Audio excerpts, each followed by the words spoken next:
ഇടുക്കി, കോട്ടയം ജില്ലകളിൽ ഇന്നലെ പെയ്തത് കനത്ത മഴ. കനത്ത മഴയിൽ കോട്ടയം മെഡിക്കൽ കോളേജിൽ ഉൾപ്പെടെ പലയിടങ്ങളിലും വെള്ളക്കെട്ടുണ്ടായി. മീനച്ചിലാറ്റിലെ ജലനിരപ്പ് ഉയർന്നു. തൊടുപുഴ പുളിയന്മല സംസ്ഥാനപാതയിൽ വീണ്ടും മണ്ണിടിച്ചിൽ സാധ്യതയുള്ളതിനാൽ യാത്രയ്ക്ക് നിയന്ത്രണം തുടരുകയാണ്. മലവെള്ളപ്പാച്ചിലിനെ തുടർന്ന് മൂലമറ്റം താഴ്വാരം കോളനിയിൽ തോടുകൾ കരകവിഞ്ഞൊഴുകി. വിവരങ്ങളുമായി രാഹുൽ വിജയൻ ഇടുക്കിയിൽ നിന്നും അശ്വിൻ പാലാഴി കൊച്ചിയിൽ നിന്നും ചേരുന്നുണ്ട്. രാഹുൽ, ഈ മഴക്കാലം എത്തുമ്പോൾ അതീവ ജാഗ്രതയാണ് മലയോര മേഖലകളിൽ ഉള്ളവർ പുലർത്തേണ്ടത്. പ്രത്യേകിച്ച് മണ്ണിടിച്ചിൽ പോലെയുള്ള സാധ്യതകൾ നിലനിൽക്കുന്ന സ്ഥലങ്ങളാണ്. ഇടുക്കിയിൽ എങ്ങനെയാണ് മഴയുടെ സാഹചര്യം? ഒപ്പം തന്നെ രാത്രി യാത്രാ നിരോധനമുണ്ട്. ഇവിടേക്കുള്ള മറ്റ് എവിടേക്കൊക്കെയാണ് ഈ പ്രവേശനം നിരോധിച്ചിരിക്കുന്നത്? എന്തൊക്കെയാണ് വിവരങ്ങൾ? പ്രവിധ, നിലവിൽ വീണ്ടും തൊടുപുഴ ഭാഗത്ത് മഴ പെയ്തു തുടങ്ങി എന്നുള്ളതാണ് ഏറ്റവും പ്രധാനപ്പെട്ട കാര്യം.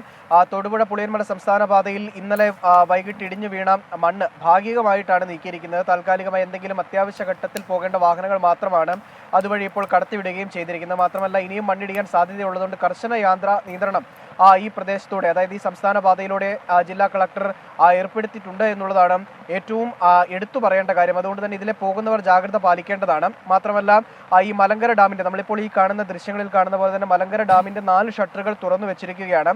തൊടുപുഴ മൂവാറ്റുപുഴ ആറിന്റെ തീരത്തുള്ളവർ ജാഗ്രത പാലിക്കണമെന്നുള്ള കർശന നിർദ്ദേശവുമുണ്ട്. കാരണം മഴ ശക്തമായി വരികയാണ്, നീരൊഴുക്ക് ശക്തമായി തന്നെ കൂടുന്നുണ്ട്. അതുകൊണ്ട് തന്നെ ഈ ഷട്ടറുകളുടെ അളവ് 1 മീറ്ററിൽ നിന്ന് 2 മീറ്ററായി ഉയർത്താനുള്ളൊരു തീരുമാനവും അല്ലെങ്കിൽ അത്തരമൊരു നിർദ്ദേശവും ജില്ലാ കളക്ടർ അനുമതിയായി കൊടുത്തിട്ടുണ്ട്. അതുകൊണ്ട് തന്നെ എപ്പോൾ വേണമെങ്കിലും കൂടുതൽ അളവിലേക്ക് ജലം തൊടുപുഴ ആറിലേക്ക് ഒഴുക്കാം. അത് മൂവാറ്റുപുഴ ആറിലേക്കാണ് ചെല്ലുകയും ചെയ്തത്. അതിൻ്റെ ഒരു ബുദ്ധിമുട്ട് സ്വാഭാവികമായിട്ടും ഈ തീരത്തുള്ളവർക്ക് ഉണ്ടാവുകയും ചെയ്യും. എന്തായാലും വീണ്ടും ഇടുക്കിയിൽ മഴ തുടങ്ങിയിരിക്കുന്നു. ഹൈ റേഞ്ചിലും മലയോര മേഖലയിലും ഒക്കെ ഇപ്പോഴും ഇടവിട്ട് ശക്തമായി മഴ പെയ്യുന്നുണ്ട് എന്നുള്ളതാണ് ഏറ്റവും പ്രധാനപ്പെട്ട കാര്യം. പ്രവിധ, ശരി, ഇടുക്കിയിൽ നിന്നുള്ള വിവരങ്ങളാണ് രാഹുൽ വിജയൻ നൽകിയത്. അശ്വിൻ പാലാഴി കൊച്ചിയിൽ നിന്ന് ചേരുന്നുണ്ട്. അശ്വിൻ, കൊച്ചിയിലും ഇടവിട്ട മഴ പെയ്യുന്നുണ്ടായിരുന്നു ഇന്നലേക്ക്. എന്താണ് നിലവിലെ സാഹചര്യം? വിവിധയിടങ്ങളിൽ വെള്ളക്കെട്ടുണ്ടെന്നുള്ള റിപ്പോർട്ടുകൾ ഉണ്ടായിരുന്നല്ലോ. വെള്ളം ഇറങ്ങിയോ അതോ വെള്ളം കൂടിയോ?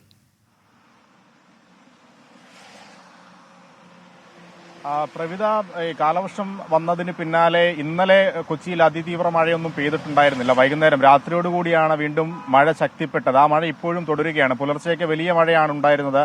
ഒപ്പം മഴയ്ക്ക് പുറമെ ശക്തമായ ഇടിമിന്നൽ കൂടി കൊച്ചിയുടെ പല പ്രദേശങ്ങളിലും രാവിലെ ഉണ്ടായിരുന്നു. കൊച്ചിയിൽ മാത്രമല്ല, എറണാകുളം ജില്ലയിൽ പരക്കെ രാവിലെ പുലർച്ചെ മുതൽ മഴ ലഭിക്കുന്നുണ്ട്. പശ്ചിമ കൊച്ചിയിലായാലും ജില്ലയുടെ മലയോര മേഖലയായ കോതമംഗലം, മൂവാറ്റുപുഴ അടക്കമുള്ള പ്രദേശങ്ങളിലും പുലർച്ചെ അതിശക്തമായ മഴയാണ് രേഖപ്പെടുത്തിയത്. ഇപ്പോൾ ആ മഴയുടെ ശക്തിക്കല്പം കുറവ് വന്നിട്ടുണ്ട്. എന്തായാലും ഈ മഴ, രാവിലത്തെ ഇടിമിന്നലൊക്കെ കണ്ടപ്പോൾ കഴിഞ്ഞ ദിവസം ഈ ലഘു മേഘവിസ്ഫോടനം ഉണ്ടായതിന് സമാനമായ രീതിയിലുള്ള അതിശക്തമായ ഇടിമിന്നലായിരുന്നു കൊച്ചി അടക്കമുള്ള പല പ്രദേശങ്ങളിലും ഉണ്ടായിരുന്നത്. അതുകൊണ്ട് തന്നെ വരും മണിക്കൂറുകളിൽ ഒരുപക്ഷെ മഴ ശക്തിപ്പെട്ടേക്കാം എന്നുള്ള ഒരു പ്രതീക്ഷയാണുള്ളത്. അതുകൊണ്ട് തന്നെ ഈ താഴ്ന്ന പ്രദേശങ്ങളിൽ മുന്നൊരുക്കങ്ങൾ തുടങ്ങിയിട്ടുണ്ട്. വീടുകളിൽ വെള്ളം കഴിഞ്ഞ ദിവസം കയറിയിടങ്ങളിലൊക്കെ തന്നെ ആളുകൾ മുന്നൊരുക്കങ്ങൾ തുടങ്ങിയിട്ടുണ്ട്. എന്തായാലും കഴിഞ്ഞ ദിവസങ്ങളിലെല്ലാം കയറിയ വെള്ളം ഇന്നലത്തോടുകൂടി മാത്രമാണ്, ഇന്നലെ രാവിലെയൊക്കെയാണ് ആളുകൾ ശുചിയാക്കി തുടങ്ങിയത്. വീണ്ടും ഒരു മഴയിലേക്ക് എത്തിയാൽ ആ വീടുകളെല്ലാം വീണ്ടും പ്രതിസന്ധിയിലേക്ക് പോകുന്ന ഒരു സാഹചര്യമുണ്ട്. എന്തായാലും പുലർച്ചെ ശക്തമായ മഴയുണ്ടായിരുന്നു. ഇപ്പോൾ അത് നേരിയ തോതിൽ കുറഞ്ഞിട്ടുണ്ട് എന്നുള്ളതാണ് ആശ്വാസം. പ്രവിധ, ശരി, കൊച്ചിയിലും മഴ തുടരുകയാണ് എന്നാണ് അശ്വിൻ പാലാഴി നൽകുന്ന വിവരം. വിധി ദിനത്തിൽ 24 മാജിക് ജൂൺ 4 ചൊവ്വാഴ്ച രാവിലെ 5 മണി മുതൽ 24-ൽ.